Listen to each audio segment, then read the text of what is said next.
Get a chance to respond, but we'll go first to Bruce.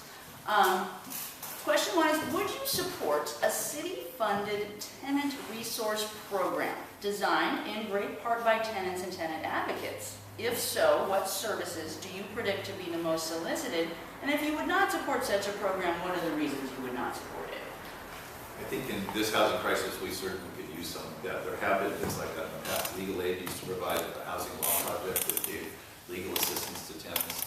There used to be a rental information and mediation service that would help tenants when they needed to negotiate with a landlord who wasn't that helpful or friendly. And so the resources needed would be legal advice, advice about the conditions of the home and how to deal with the landlord, ability to mediate and intervene if necessary on behalf of tenants, and advocacy for more affordable housing and for city programs that affect rental housing, and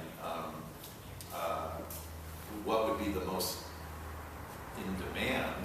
That would be interesting, and to me, I guess a really good starting point would be what you had said, which is that such a program ought to be developed by tenants and tenant advocates as a place to get started, so that it's not just some abstract idea that someone thinks of, but it actually comes from what people are really experiencing and feeling the need for right now.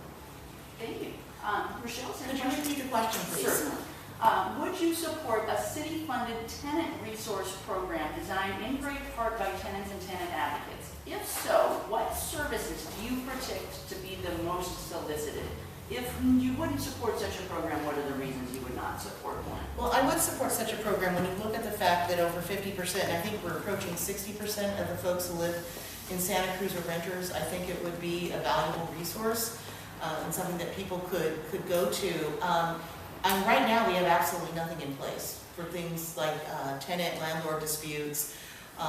So I would favor that, and I'm curious, and this might be something Bruce knows, but I know we're not supposed to question each other, why it went away in the first place, why we had these things in place and they kind of disappeared, which really surprises me. So I definitely would be interested in supporting that. I think one thing that we try to do, a program that I run up at UC Santa Cruz, it's a housing workshop that we try to get students to come to. So not only do they know what their expectations are, what people have for behavior when they're renting, but also what to look, like take photos, don't sign any documents till you've done an inspection. I think just empowering people with the information and their legal rights, I think, would make a better rental landlord situation. For landlords who want to do the right thing, it also enable them to be better landlords. Okay.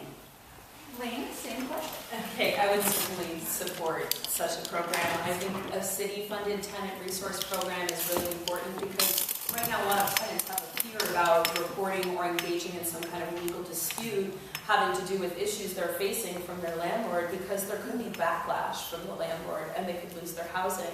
So if we have a city-funded program that's primarily organized by tenants and tenant organizers, that removes some of that fear. So people are able to come forward when they have real issues, health and safety concerns, overcrowding concerns, those kind of speculation concerns that Bruce was talking about. I imagine those would be the most common complaints that we would see with such a program, but I'm really committed to providing access and resources for tenants so that they can solve the disputes and the negative situations that they're experiencing without the threat of losing their houses. Thank you. Question.